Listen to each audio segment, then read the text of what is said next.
않으면 방탕함과 술 취함과 생활의 염려로 마음이 둔하여지고 뜻밖의 그날이 덫과 같이 너희에게 임하리라. 이 날은 온 지구상에 거하는 모든 사람에게 임하리라. 이러므로 너희는 장차 올 이 모든 일을 능히 피하고 인자 앞에 서도록 항상 기도하며 깨어 있으라 하시니라. 아멘. 무화과나무의 싹이 나는 모습을 예로 드시면서 마지막 때가 올 것을 파악해야 된다라고 말씀을 하십니다. 그러나 예수님의 말씀은 없어지지 않을 것이고 그러므로 둔하여지지 말고 기도하면서 깨어 있으라라고 말씀을 하시죠. 이 내용을 가지고 함께 묵상해 보도록 하겠습니다. 내용 관찰로 들어갑니다. 하나님의 나라가 가까이 올 때 사람의 마음을 둔하게 하는 것은 무엇입니까? 34절에서 방탕함과 술 취함과 또 생활의 염려가 마음을 둔하게 만든다라고 그렇게 말씀하시죠. 이런 것들은 닥쳐올 상황에 제대로 대응하지 못하게 만드는 요소들입니다. 그래서 호련히 임하게 될 하나님의 나라를 충분히 대비하지 못하게 만드는 요소가 되는 것이죠. 넘어가서 내용 관찰 2번. 예수님께서는 장차 올 일들을 대비하기 위해 무엇을 하라고 말씀하십니까? 그러므로 너희는 36절에서 장차 올 이 모든 일을 능히 피하고 인자 앞에 서도록 항상 기도하고 깨어 있으라고 말씀을 하십니다. 방탕함과 술 취함 그리고 생활의 염려가 기도하면서 깨어 있는 것과 이제 대비가 되는 거예요. 둘 중에 하나의 모습만이 있는 거죠. 해당 내용을 가지고 영과 묵상에서 좀 더 자세히 살펴보겠습니다. 예수님께서는 왜 장차 올 일을 미리 알려주시면서 항상 기도하고 깨어 있으라고 말씀을 하시나요? 우선 30절을 보면 무화과나무에 싹이 나면 여름이 곧 올 것을 알 수 있다라고 말씀을 하시죠. 이 여름이라는 계절은 이스라엘 백성들에게 몇 가지의 중요한 의미를 지닙니다. 먼저는 이 여름이라는 계절은 마지막 때를 가리켜요. 저희 나라는 사계절을 이야기할 때 봄부터 시작을 하죠. 봄, 여름, 가을, 겨울. 근데 이스라엘은 가을부터 시작합니다. 가을, 겨울, 봄, 여름 그렇게 이야기해요. 그러면서 가을을 시작이라는 개념으로 그렇게 생각하고 여름을 마지막 날이라는 개념과 연결해서 생각을 합니다. 여름이 이르렀다라는 말씀은 마지막 때가 이르렀다라는 영적인 의미를 내포하는 거죠. 그리고 둘째로 이 여름이라는 단어에서 추수하다라는 히브리 단어가 파생이 됩니다. 여름이 이르렀다라는 말은 추수할 때가 이르렀다라는 것을 또한 의미하는 거예요. 그래서 여름이 곧 가까이 왔다라는 것을 너희가 깨달아야 된다라는 이 말씀은 마지막 때가 되어서 하나님이 하나님의 백성들을 추수할 때가 곧 이를 것이다라는 의미가 되는 겁니다. 넘어가서 또 살펴볼 것이 있는데 예수님께서 말씀하신 이 징조들이 나타난다면 곧 예수님이 언급하신 그 성전 파괴의 날이 가까이 왔음을 깨달으라라고 말씀을 하시죠.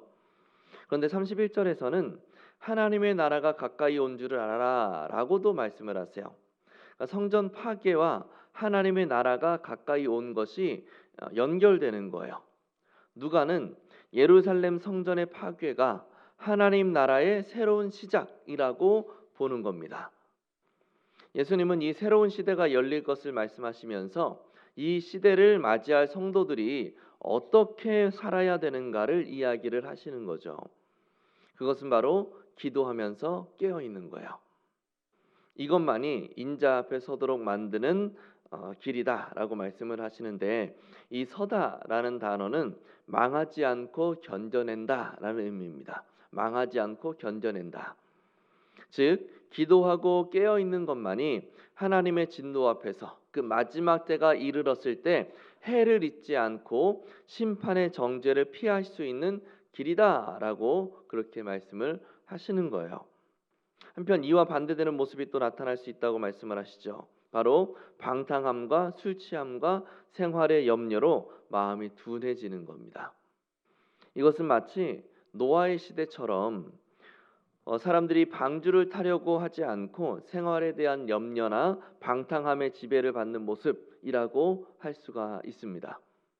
술 취하지 말라. 이는 방탕한 것이니 너희는 언제나 성령의 충만함을 입으라라고 말씀을 하시는 것처럼 이 땅에 살아가는 모든 사람은 이 두 가지의 방향 중에서 한 가지를 선택할 수밖에 없는 거예요. 그리고 그 선택에 따라서 반드시 임할 마지막 날에 우리에게 내려질 하나님의 판단이 달라지게 되는 겁니다. 술 취함, 방탕함, 생활의 염려에 사로잡혀 사는 것, 그리고 기도하며 깨어서 사는 것, 이 두 가지 중에 하나만이 우리에게 주어졌다라는 거죠. 느낀 점입니다. 성도가 스스로 조심하면서 예수님을 기다릴 힘을 얻기 위해서는 항상 기도로 깨어 있어야 한다라는 말씀에서 무엇을 느낍니까? 성경에서 기도는 그 어떤 개념들보다 월등히 많이 나타나는 개념 중에 하나죠. 하나님은 구약 성경에서도 또 신약 성경에서도 기도하라라는 명령과 또 기도를 통한 유익성을 너무나 자주 말씀을 하세요. 그 기도의 유익함 중 하나가 바로 마지막 때를 파악할 줄 아는 분별력을 제공하고 또 마지막을 지혜롭게 준비할 수 있도록 만들어준다는 것. 그것이 기도의 아주 유익한 부분 중에 하나라는 겁니다. 여기서 예수님이 말씀하시는 기도는 분명한 목표가 있어요. 세상의 염려를 해결받기 위한 그런 기도가 아니라 마지막 때를 분별하고 심판의 날을 거룩하게 준비할 수 있기 위한 기도라는 사실입니다. 34절에서 생활의 염려가 마음을 둔하게 만든다라고 말씀하시죠. 생활의 염려와 기도가 대비되고 있는 거예요. 서로 대비되는 겁니다. 그리고 생활의 염려와 고통을 벗어나기 위해서 기도하는 것이 아니라 오히려 이 염려 속에서 이 염려를 끌어안고 내가 마지막을 어떻게 준비할 수 있겠는가? 이 생활의 염려와 고통 속에서 마지막 때를 맞이해야 어떻게 맞이할 수 있을 것인가를 깨닫기 위해서 기도하라라는 겁니다. 예수님이 말씀하신 성전 파괴는 1차적으로 예루살렘 성전이 파괴되는 거죠. 후에 예수님 후에 이스라엘과 로마가 치열하게 전투를 벌여요. 그런데 그 전투에서 이스라엘이 패배를 합니다. 그 후에 그 전쟁에서 패배한 후에 이스라엘 성전은 실제로 이제 파괴가 되고 예수님 말씀처럼 이 전쟁으로 인해서 유대인들은 심각한 경제적, 정치적, 사회적 타격을 입게 돼요. 아주 힘들어지는 거죠, 생활하는 게. 이로 인해서 하루하루 살아가는 것에 대한 염려와 불안감에 휩싸이게 되는 겁니다. 그러나 그리스도의 제자들은 그 염려와 그 불안감에 함몰되지 말고 그 전쟁으로 인한 그 불안감에 함몰되지 말고 하나님의 때가 이르고 있음을 너희가 분별하면서 기도로 깨어 있으라는 거예요. 적용입니다. 하나님의 재림을 기대하지 못하게 하며 내 마음을 둔하게 만드는 것은 무엇입니까? 이런 모습, 재림을 기대하지 못하게 하고 마지막 때를 분별하지 못하게 하고 내 마음을 둔하게 만드는 이런 모습은 오늘 본문에서 방탕함과 술 취함과 생활의 염려에 빠진 것으로 묘사가 되죠. 현 시대는 예수님의 재림에 대해서 별로 기대하지 않는 시대예요. 믿지를 않는 거죠.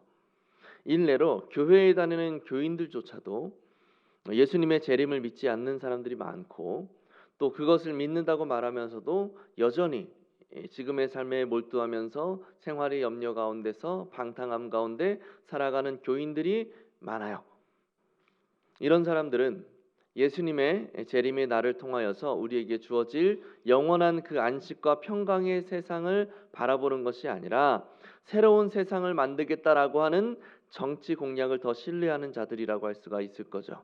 하나의 일례입니다.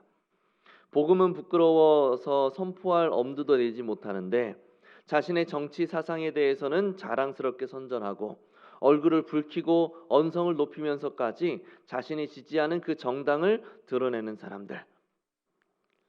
지금의 먹고 사는 문제가 심각하고 여러 사회 경제적 어려움들이 대두되고 있어서 우리에게 그것으로 인해서 내가 이 어려운 시대 가운데서 어떻게 살아갈 수 있을까? 내가 어떻게 먹고 사나? 라는 근심이 발생할 수 있어요. 그러나 그것이 우리의 삶의 본질이 될 수는 없는 거죠. 우리의 소망은 이 땅에서의 안정된 생활이 아니라 예수님이 다시 오실 날 우리에게 주어질 영광의 나라에 있기 때문에 그렇습니다. 결론입니다. 그러면 기도를 통해서 다시 오실 예수님을 바라볼 힘을 얻기 위해 우리는 무엇을 결단하겠습니까? 마지막 때가 이르면 나타날 여러 징조들을 각 복음서에서 우리가 발견할 수가 있습니다. 여러 이단들이 나타날 것이고 난리와 난리의 그 소문이 발생할 것이고 또 지진과 여러 자연재해들이 일어나게 될 것이다라고 예수님이 말씀하셨죠. 그리고 그런 현상들은 이미 오래 전부터 발생하고 있습니다. 즉 지금이 바로 마지막 때라는 거예요. 지금이 마지막 때입니다. 무화과 나무의 싹이 이미 트이기 시작을 했고 예수님의 재림의 때가 언제 임하더라도 이상하지 않을 시대라는 것이죠. 우리는 이런 사실에 대한 경각심을 지녀야 되는 거예요. 무화과 나무에 싹이 트고 있어요. 기도도 간절한 사람이 하는 겁니다.